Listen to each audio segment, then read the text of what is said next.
So I believe it is recording now. So let's get started. My name is Itzel Corona Aguilar. I am the New York State DREAM Act Fellow for Local, which is a community immigration and legal services organization. I'm going to pull up our website here to get more information about who we are. Like I mentioned, we are a nonprofit organization that provides direct immigration and legal representation, along with community education. Unlocal recognizes the needs of all immigrants and tailors its programming to identify specific gaps in services that are not sufficiently provided elsewhere. We are currently doing a lot of work transitioning in new roles and new people into our organization that has required us to really reflect on the kind of values and mission statements that we hold during this time. So if you'd like to check out more information about our website or who we are currently operating remotely. All of our offices, we only have one office, has been closed since March due to the current public health crisis. But we are currently working still, and our intake hours are Tuesdays, Wednesdays, and Thursdays from 1 to 6. Give me 1 second. I'm going to introduce here in a second Cynthia, who will be answering all of the questions or responding to you via chat, as well as letting me know like who's asking to speak, etc. And we will also be, so the intake hours are Tuesdays, Wednesdays, and Thursdays from 1 to 6 p.m. You will, if you call during the intake days, outside of the intake days, you will most likely have a voicemail asking you to leave a message. And then our intake person, Eva, will respond to you in the next day or two, depending on the amount of calls that we receive. So if you have any legal questions or referring any people or students to our services, just let them know that we are continuing to have our regular intake hours. And we are working still Monday through Friday from 10 to 5. And I am available for individual New York State DREAM Act consultations in that schedule as well. So I will be posting our information about how to contact me at the beginning and middle and end of our presentation. So if you have any questions about that, please feel free to reach out. I do want to note here that we have currently a COVID-19 resource information section on our page.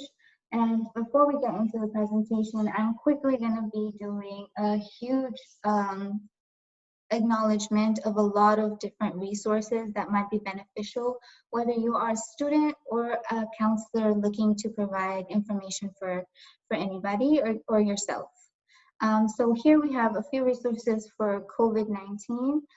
We currently are also working on an immigration relief fund. We launched it several weeks ago and currently have raised up to $20,000. We started the initial application process, currently focusing on our current clients and we'll most likely be doing a second round where we raise additional funds and are able to open to the general public. But since this is one of our first times taking on a project like this, it has required a lot of new roles and creativity to think about how to best be there for our communities at this time. So if you have any questions about our Immigration Relief Fund, please let us know. One thing here is I do want to point to our social media on Local Inc. We are posting a lot of our live streams on here on the upcoming DACA decision, the upcoming Supreme Court decision regarding DACA, the Immigration Executive Order. We highlight our information here, archiving it. If you're looking for more information on the New York State DREAM Act, you can check that out here. Know Your Rights information, We have an upcoming tax workshop happening soon that will take place in English and Spanish. So if you want to get more information about that or get any resources about that, definitely contact us. My email is at itze@unlocal.org. Cynthia, if you could please type it in on the chat. You probably have already received an email from me to get access to this link. So please feel free to reach out with any questions you might have. I also want to turn to the New York State Youth Leadership Coalition.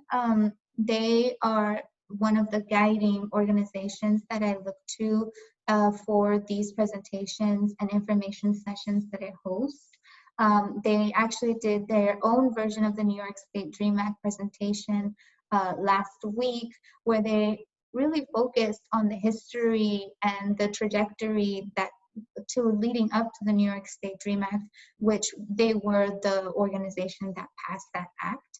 So this presentation is informed by a lot of the educational work that they continuously do. Definitely recommend this resource to educators or students if you're not aware of them already. In addition, I'd like to point to this Instagram page, which is the New York State DREAM Act. The New York State Youth Leadership Coalition actually runs this Instagram account, where you can find information on updates, how to support students who are being impacted by COVID. If you have any questions about the hotline, transcripts, it's best to refer here for updates. The next page that I'm going to share is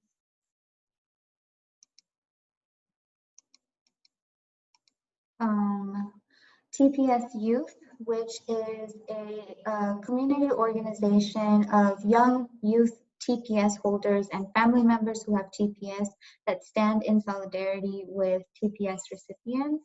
We're going to talk a little bit more about that through our presentation, but TPS stands for Temporary Protected Status, which is usually a visa status that is applicable to people who are living in countries who are experiencing war, national disasters, and are not fulfilling places where they can live. They get access to what's called TPS. I also want to point to Joella Roberts, who is the founder for an organization called Migration Matters UDC. She currently just posted a live stream on the upcoming Supreme Court decision, talking about what are the upcoming pathways that might happen with this decision, what are people saying, and how to best prepare. I definitely recommend all of these resources, whether you're a counselor or a student. This is the organization that she founded. To get more information about how to be involved in organizing and activist spaces during this time as an undocumented person, I encourage you to look at the work of Migrant Scribble, Alan Palaez Lopez, who is an Afro-Indigenous scholar, activist, and artist, who is continuously writing a lot of work about how best to prepare communities of color, non-Black communities of color during this time.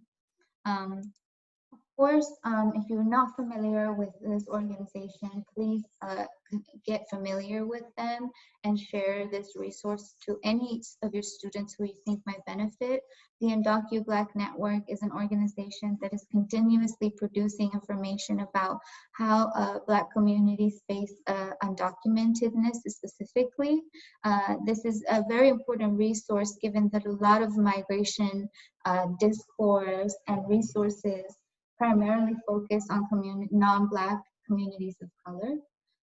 Of course, if you're not familiar with the Black Lives Matter organization, here is a resource where you can also download knowledge about how to post on your social media about current events that are going on. And this is really critical for any student or counselor who is not sure. Also, Sonia Guinosaka is a migrant queer poet. She writes a lot about this cultural time that we are in. I definitely encourage you to check out this resource. And lastly, one of my favorite scholars and activists, her name is Tourmaline, currently writes about ways to show up for Black trans women during this time. If you want to know more about the work that she's currently doing, please follow her page and share this resource to your students.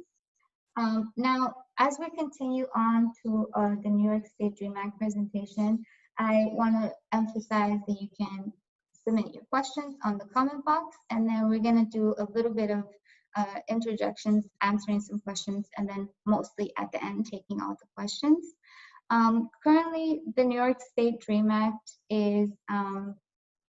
has been operating since January 2019. It is a law that was implemented after a decade-long fight by young undocumented people to get some type of legislation from the New York State government that would allow undocumented students to apply for state funding to pursue college. Currently, one second, on to here. Okay, currently there is no federal law that allows undocumented students to apply for federal funding at the national level, meaning money that comes from Washington, D.C. So because of this, different states like the state of New York have their own legislations that give undocumented people and undocumented New Yorkers access to higher education, funds for higher education. For example, states like Texas have a legislation called HB 1403 that is also similar to the New York State DREAM Act and allows undocumented students who are eligible to receive funds from the state of Texas. So here is our Instagram information along with our website. You can call our number here, 646-212-8210, which is our general hotline where you would be able to contact Eva and eventually either speak to her directly or she'll respond to you after you leave a voicemail.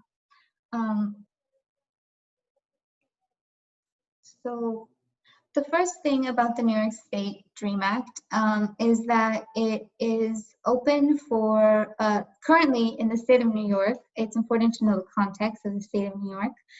U.S. citizens or permanent residents, like I mentioned, have access to admissions, federal financial aid, national government funds to go to college, in-state and out-of-state tuition, most grants, loans, and scholarships, and access to SAT fee waivers.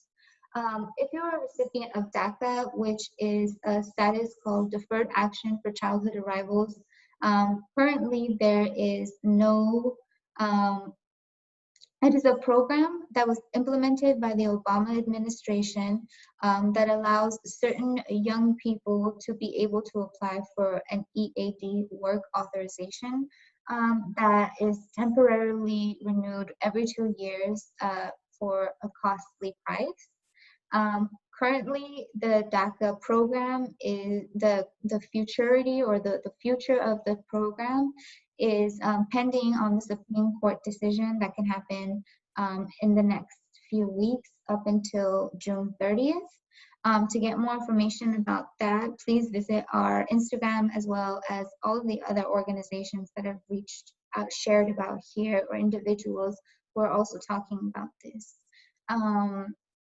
There also, the New York State Youth Leadership Coalition is currently hosting a DACA support group to discuss what your needs are as DACA recipients given this potential change in the legislation.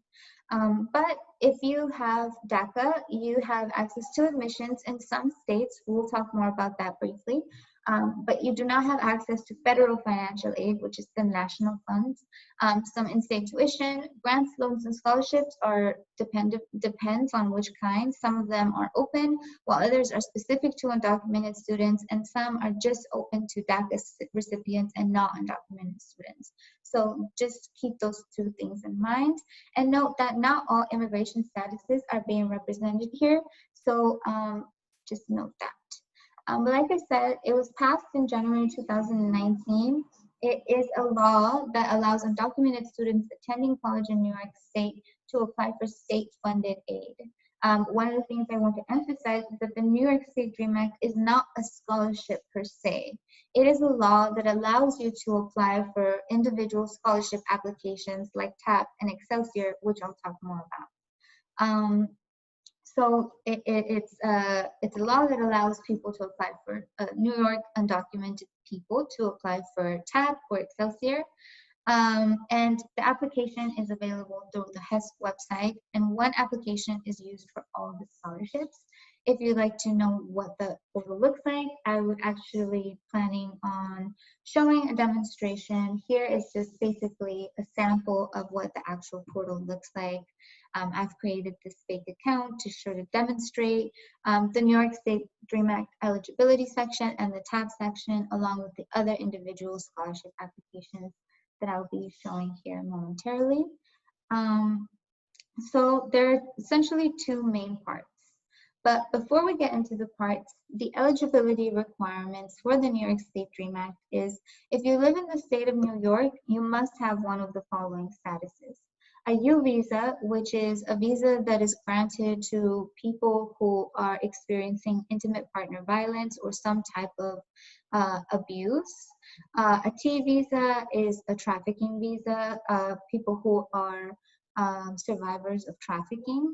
Deferred enforced departure is similar to DACA actually, but pertains to a different country. I'm forgetting at this moment. I mentioned temporary protected status, TPS, and of course being undocumented without lawful status, which includes DACA.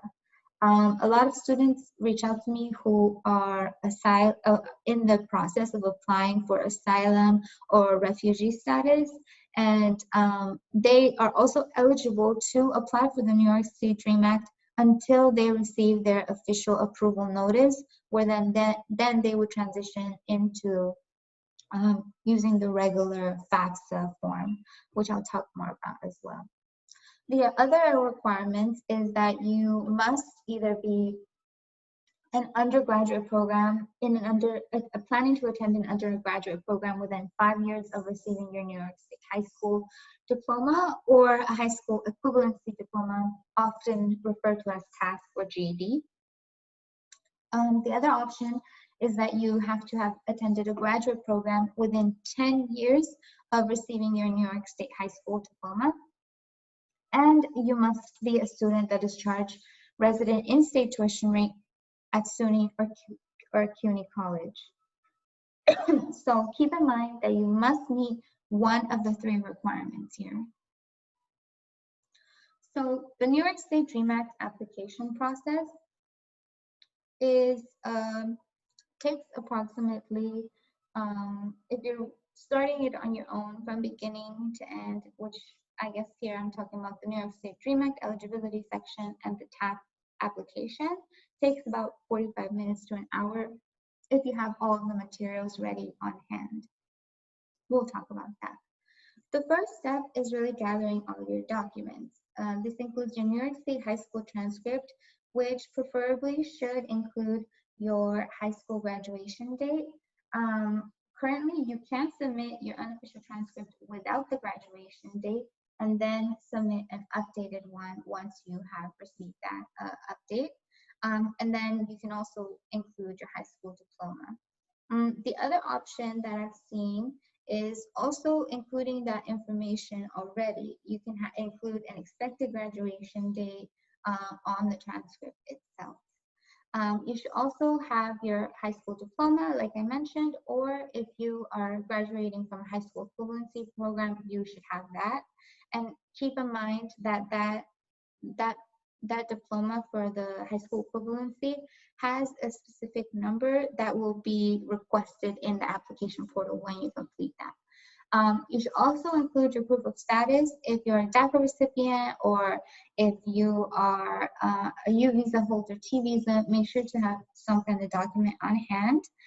If you're undocumented or what would be filled out in the application as without lawful status, you would include no documentation.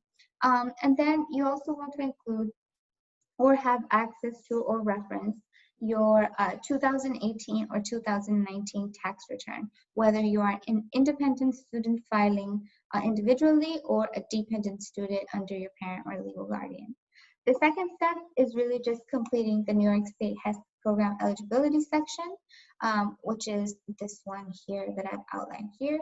It gets started because, as you can tell, I have not included my high school transcript or GED documentation. If I go to the form here, it takes me basically to the portal of the first part of this application. You would upload the transcript here. We're going to talk more about that. And then the third part is the individual applications to the New York State financial aid programs like TAP and Excelsior. You must complete both of those two parts in order for your funds to be dispersed through your individual college. So a few tips for completing the application is that transcripts and other official documents should remove the street address and any parent names visible on the documentation. Make sure to do this, whether you have an electronic version, you can usually edit in through Word art or some kind of document, even a Word, just regular Word, and just black out that information on there to make sure to do that. Or if you're doing a paper copy, you could put a piece of paper over it. This is the same for the high school equivalency GED, and make sure that that ID generated through the GED is clearly present. Any documents that you upload should either be PDF, TIF, JPEG, JPG, BMP, and XPS. Those are the formats that are available through the portal. And then these two addresses do not reply at applyinsts.com and New York State Dream at applyinsts.com are both addresses that you should save onto your mailbox so you prevent any kind of things going into spam. So this is, like I mentioned, what the application portal looks like. Once you have completed this and once I've submitted my application, along with my transcript, you get a message here letting you know that you have not completed the full portal, the full application until you continue on to the second, which is the TAP. So here, I'm going to go back to show you. This is the New York State HES. And then see here it says 2020-21 TAP Assistance Program. It has been started, but additional information is needed. So we go to the form here, and here is where you would fill out your college information, including your college ID that has been generated to the college you're planning to attend, along with any of the information that is posted on here as required. So these are the individual scholarship applications that are available. As of now, so if you click on here where it says continue to apply, you will see all of the individual financial aid programs. Unfortunately, it looks like Excelsior is still not available on here. We're going to talk a little bit more about what it is, but it doesn't seem to be available yet. So as of 2020, it was estimated that there would be about 25 plus programs available for students to apply to, and make sure to check on which, aside from the TAP and Excelsior awards, make sure that you check additional scholarships. Unlocal currently has a list of scholarships available to undocumented students, and we are planning to have an updated version released this summer. So for any questions about that, please feel free to reach me via email. One thing to say here, once we start entering the information regarding the TAP and Excelsior program, is that most students are, if you qualify for TAP, you are also eligible for Excelsior, typically depending on your income. But I always encourage students to apply to both. Because the TAP award does not always cover the financial needs of the student, depending on the tuition cost, room and board, etc. So keep that in mind. Tuition Assistance Program, also known as TAP, is a program that gives awards students up to 5,165 annually per year. Some income ceilings for TAP is that students who claim to be dependent, their legal guardian or parent whom they file under, cannot exceed an income of 80,000. If you make anything more than that, you are unable to apply for this award. And then if you're filing independently, the cap or income ceiling tab is actually 10,000, which is very, very low. So keep that in mind when you are completing the TAP application. For Excelsior, Excelsior works differently than TAP. TAP is a grant, well Excelsior is different because let's say you have a tuition bill of 10,000 and you're awarded 5,000 through TAP. Excelsior can sometimes cover that remaining balance, but you should keep in mind that after the duration of the period, the time that you receive the award, it requires you to work in the state of New York and live and reside in the state of New York for the duration of the time that you receive the award, or else it turns into a loan. So make sure to keep that in mind if you're planning to relocate or have plans to move out of New York after your graduation. Keep that in mind. Also, for Excelsior, the income ceiling is that your family cannot earn up to anything more than $125,000 a year. So that is specifically for SUNY and CUNY college tuition fees. You will be asked to provide tax documentation as proof of income for both of these. Once a student has completed all three portions of the New York State DREAM Act, the home dashboard will reflect each little button will show complete. Like I mentioned, if you need any help applying for the New York State DREAM Act, if you want to refer students who are looking to apply, as of now, all of the application deadlines have been extended. Here we're going to go to the official HES website.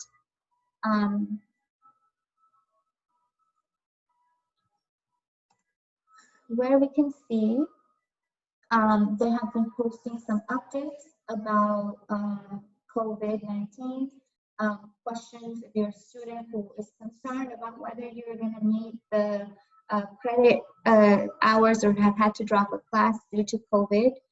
Definitely check out this resource. Also, you can sign up to get more information about when Excelsior or the ETA scholarship application will become available. If you have already submitted your New York State DREAM Act application and have received your TAP award and would like to go through would like to appeal, we can definitely also work on those together. So please feel free to reach out at my email, itze@unlocal.org. So before go into the second part, I'm just going to briefly check on all of the questions really quickly. Oops.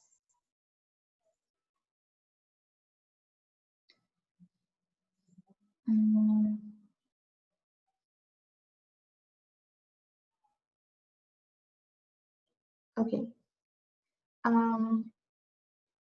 Okay, so don't see any questions as of now. Thank you, Cynthia, for uploading all that information onto the chat. Okay, so let's continue. How you can prepare for the New York State DREAM Act is, once again, gathering all your documents, high school transcript, your task or GED certificate, your proof of status, and your 2018 or 2019 tax return. If you want to schedule a consultation with me or have questions about any of your immigration case or resources about Know Your Rights, please reach out to 646-216-8210. We are currently doing a DACA renewal clinic, and we have spots left open for anybody who is interested in doing a renewal. You can also contact that number. We are working on producing some content right now about the different kinds of immediate impacts for DACA recipients after the Supreme Court decision. We also have information about upcoming Supreme Court decision release dates, and we are offering consultations with an attorney, as well as working towards procuring the access or scholarship to pay off the fee for the DACA renewal.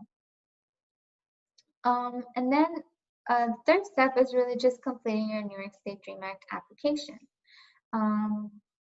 Quickly, I want to go briefly over some federal financial aid information.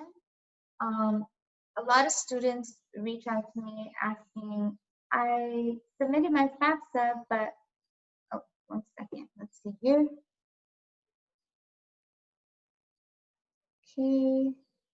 Okay, so let's go ahead, and before we continue, let's just take some quick questions. We're going to probably have about 5 minutes of questions before we finalize this section. Then we'll open up for some more questions. So I'll go ahead and open it up to the first person who raised their hand. Fayan, you are unmuted.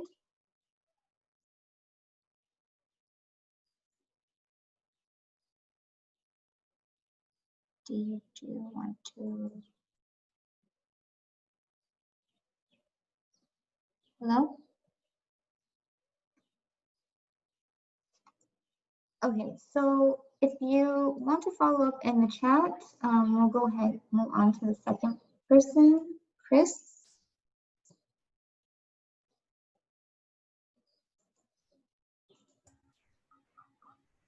What? Somebody raised their hands. I just wanted to make sure nobody wanted to address any questions you might have.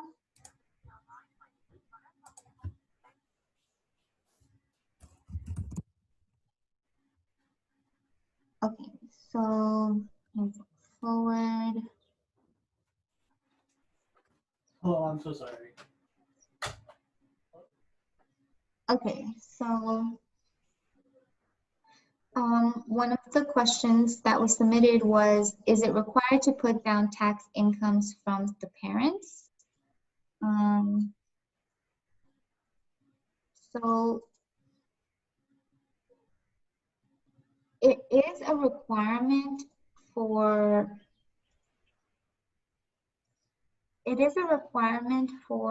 you to include your tax information for TAP and Excelsior. The reason for that is because they use that tax information to base what you are going to, what financial need you have. So if a lot of what we'll talk about here in the second section is that a lot of schools also do in-house calculations and will actually allow you to submit a paper copy of the FAFSA without submitting it through the website. Let's see here. Okay, so thank you, Cynthia, for posting information about DACA renewals. The second question is, if I apply for all the grants and scholarships available for undocumented students, will I be paying out of pocket to attend a CUNY school? Okay, so this is a question that can be answered in different ways. So let's see here, make sure.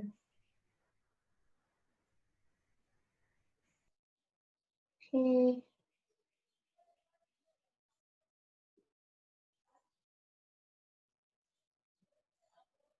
Okay, so I'm back. So if I apply for all the grants and scholarships available for undocumented students, will I be paying out of pocket to attend a CUNY school? So it really depends on your income and what you are claiming. Depending on that, what award you get, you might be able to apply for the Excelsior scholarship, which should cover some of the additional costs.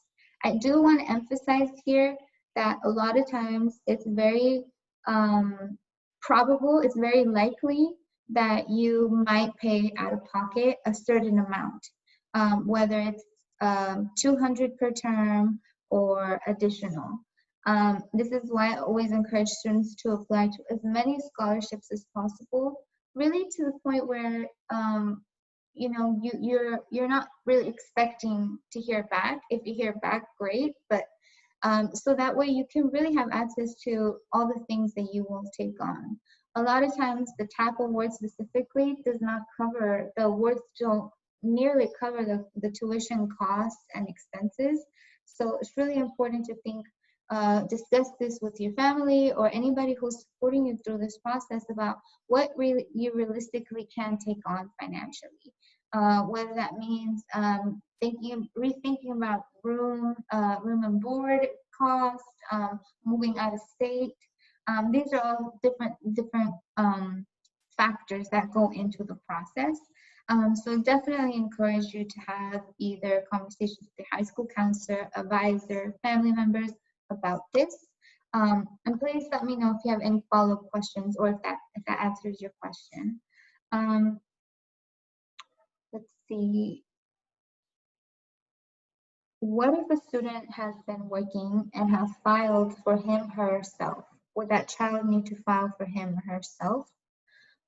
So if you are working, depending on your income, I think it's,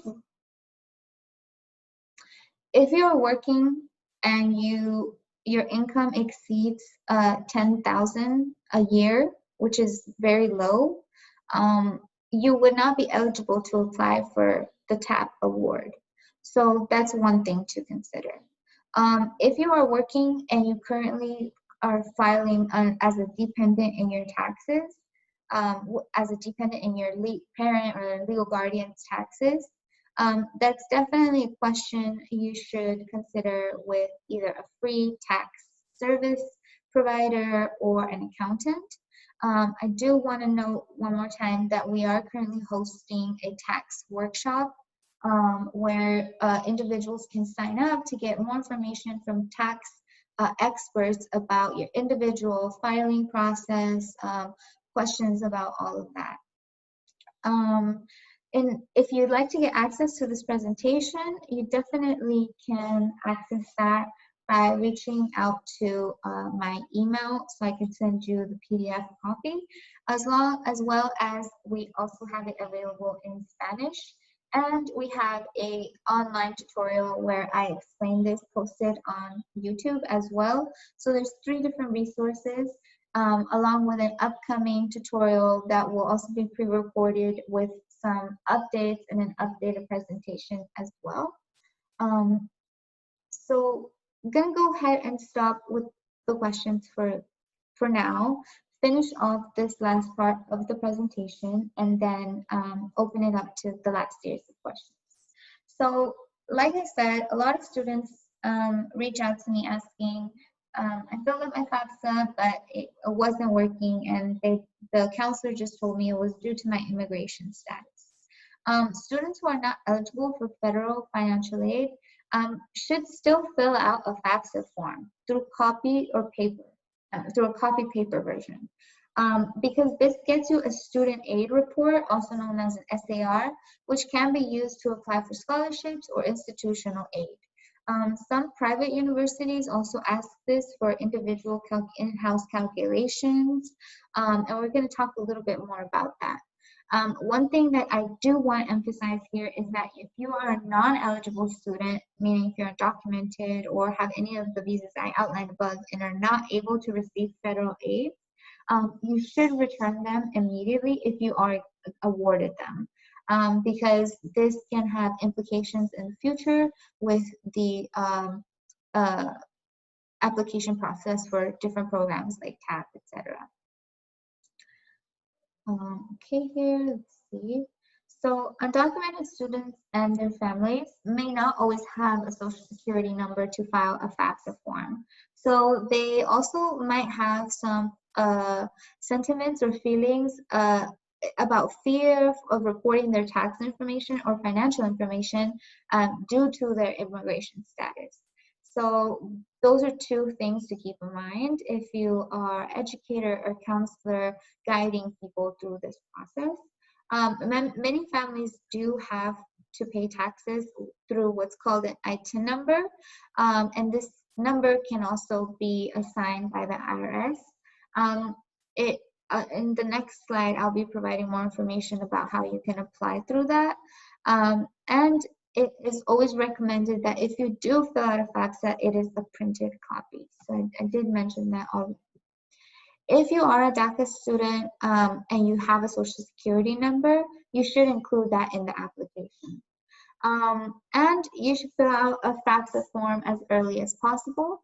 And it might be the case that you are asked to get a hold of an IRS transcript, which is done through the IRS government website. So for undocumented students filling out the FAFSA, you should now submit it online, like I said. You can use the College Board's CSS profile as well as a tool. When you fill out a paper copy, like I mentioned, this is used for individual institutions or for their in-house calculations to determine your financial need, which will then help them determine how much scholarship funds to award you. Counselors should inform schools when they're submitting a CSS profile or a paper copy of FAFSA. And if you're a student that does not have a social security number, make sure to include all zeros in that section, as well as if you are a student who has undocumented parents, make sure to include the parent's social security number, make sure to include zeros for the parent's social security number, not the ITIN number.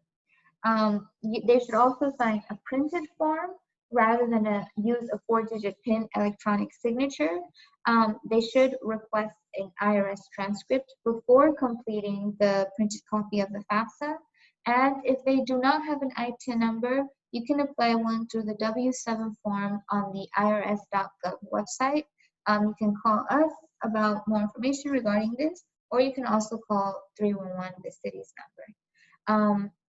We have never heard of a family being deported due to filling out the FAFSA form.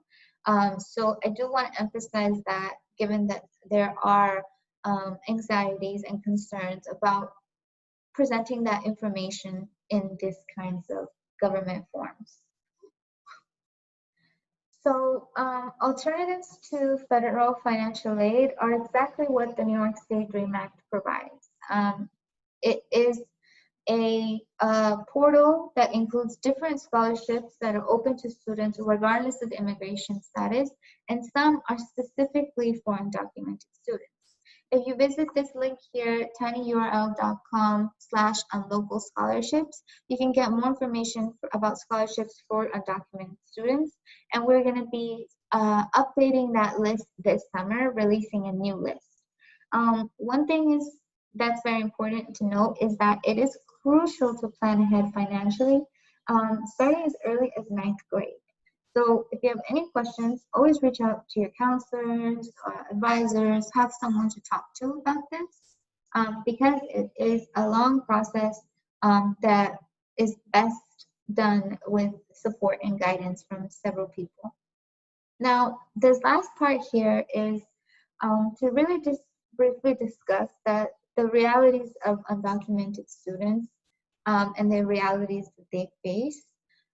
Especially during this current public health crisis and current system of continuous disregard for Black and Indigenous communities. The realities for undocumented students who are pursuing higher education are really important to talk about.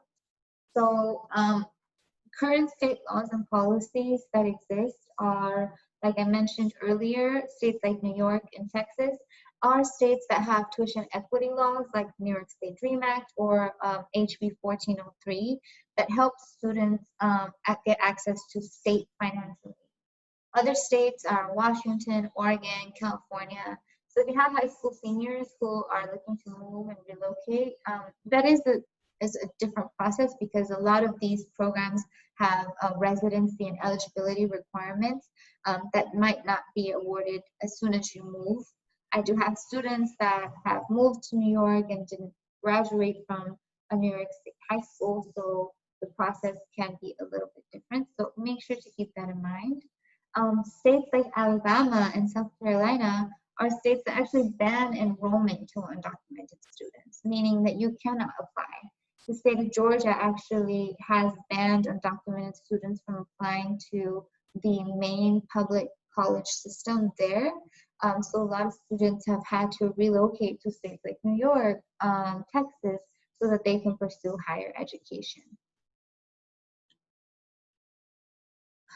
The other thing here is that undocumented students who are pursuing higher education face a lot of difficulties even after the application and acceptance process.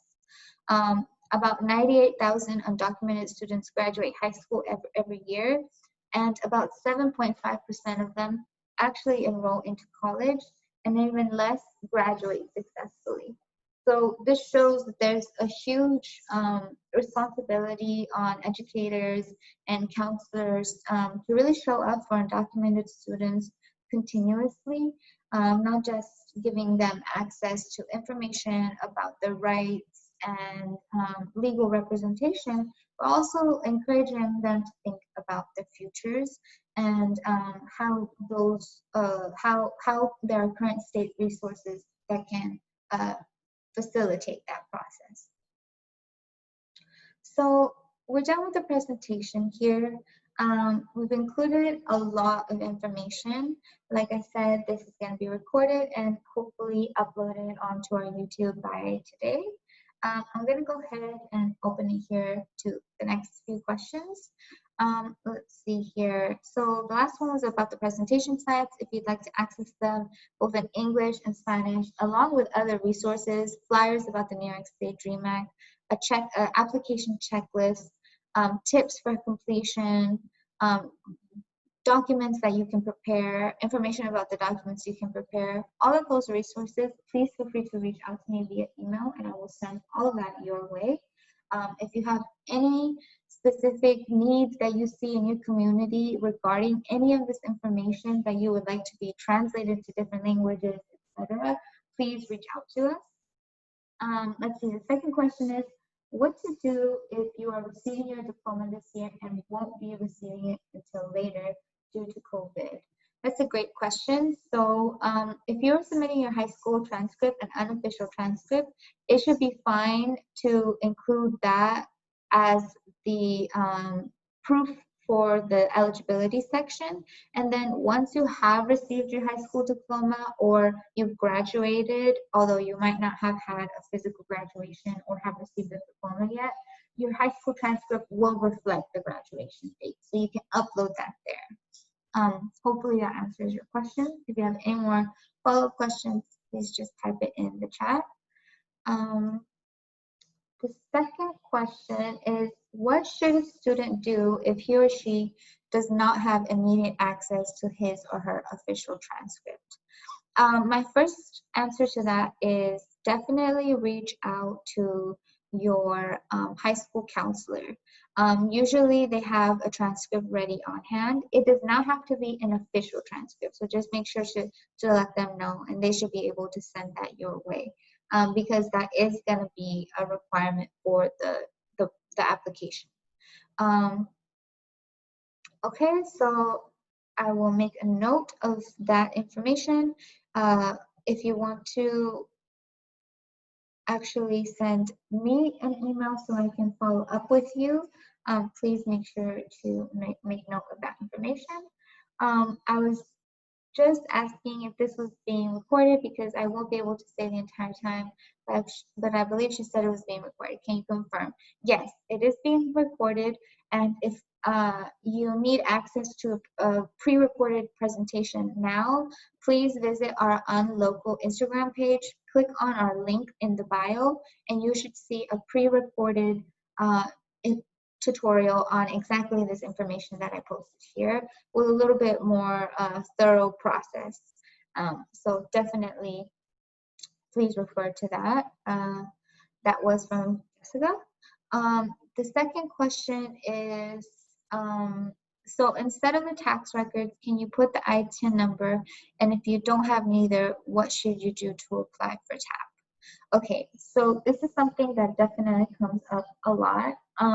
If you do not have an ITIN number and you have not filed for taxes, please reach out to us to see what kind of resources we can point you to if you are interested in filing. Now, I want to be clear that the New York State DREAM Act eligibility section doesn't require the taxes.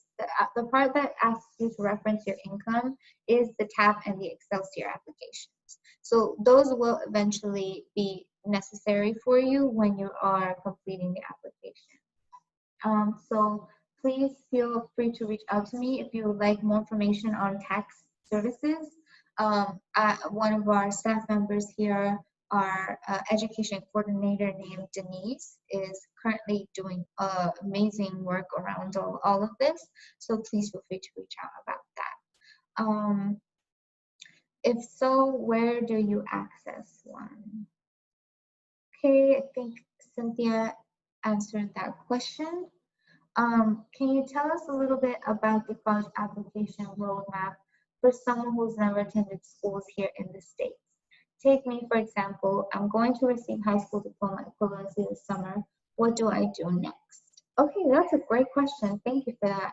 So the college advising process, college application process, consists of different periods, and you also have to keep it consists of different things that are dependent on the time that you're planning to enroll. So if you are hoping to start school in the fall, most college programs have what's called semesters, where you break down the fall and the spring. And if you're applying to a two-year university, a two-year program, or two-year college program, you usually can apply either in the fall semester or the spring semester, or sometimes even flex semesters in between those winter sessions as well. If you're applying for a four-year university, it usually is a year-long process that starts as early as your junior or senior year. If you have a recipient of a high school equivalency program, you really can start your application as soon as you are planning to graduate. As soon as you have that high school equivalency diploma on hand, you can start working on the application. I actually would really like to follow up with you individually about how we can start that process, depending on what school you're graduating from, etc. There are counselors in our network that we are currently working with, so I can work with you through that process, or we can also point you to an individual counselor at your school who can help you with that as well. Hopefully that is helpful. Please let me know if there are any other questions. If you have any follow-up questions.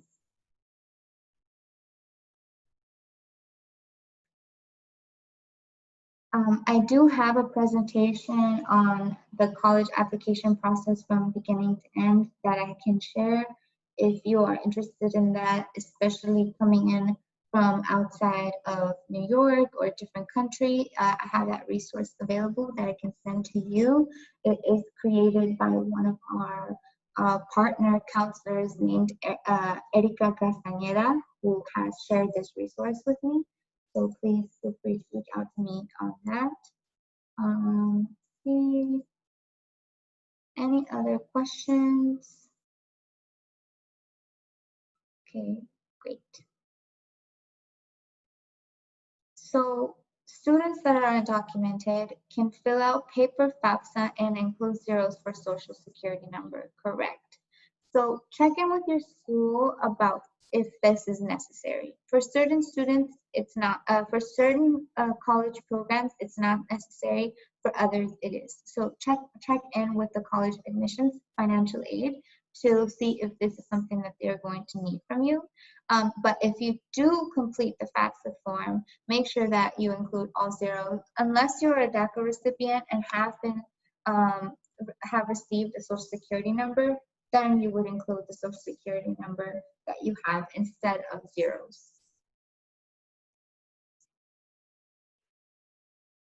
Any other questions?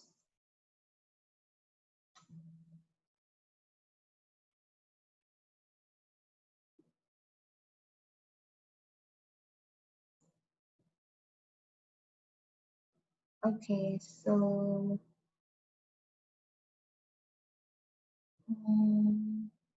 I see now that there's like two different chat things, so I'm going over the second one. What is our service area? So local is based in New York, Manhattan. Our offices are currently closed. I'm based in Brooklyn at this time in Bed-Stuy, but we offer services to all of the boroughs, including um, all of the boroughs, and we do we usually in regular moments offer individual in-person presentations at college campuses for student organizations, and with currently this pandemic, we have been switching all of that information to remote online video broadcast live streams on Facebook, Instagram. Yes, you can watch in the future. Okay. Okay, so students, okay, so there's a question about the TEACH program. I'm actually not able to answer that. I have to get more information about that, but I will ask that if you could please reach out with any specific questions that you might have about the program. I can point you to someone who has more information, and I'll be updating myself about more about what the program is as well. The second question is, do you happen to know the rankings of each CUNY or SUNY school? Perhaps their specializations such as STEM majors or the arts. Actually, I do not. To get more information about specific CUNY programs or SUNY programs, please stay tuned.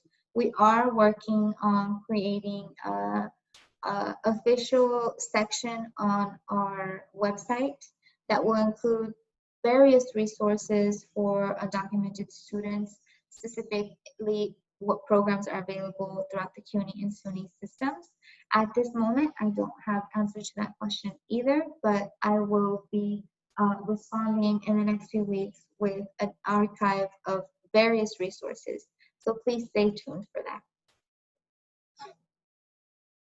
Let's see here. Other questions?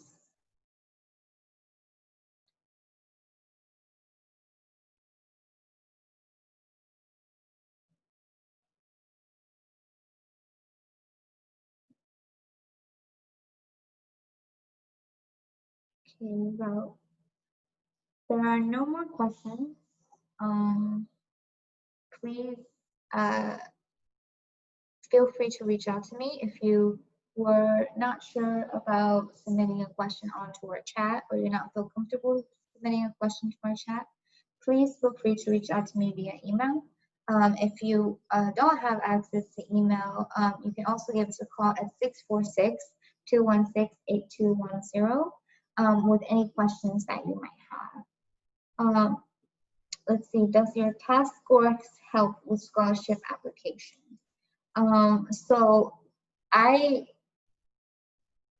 not sure. I can actually say that there are scholarships that are specifically merit-based, meaning that they will consider the type of grades, your GPA, etc. A lot of the scholarships that are available on our resource list are not merit-based, meaning that they're asking you to submit an essay.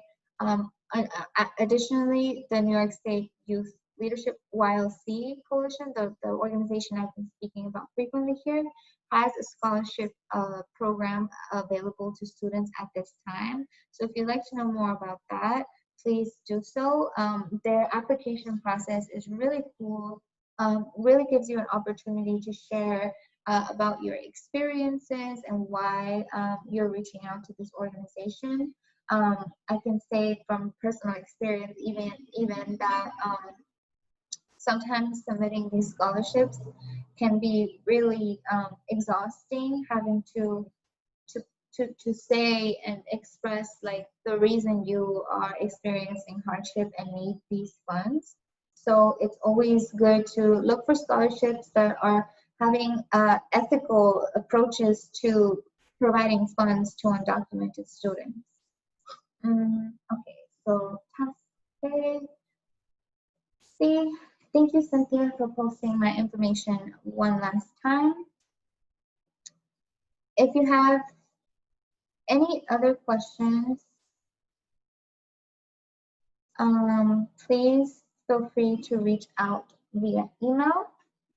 I am very thankful for everybody who has joined this live stream.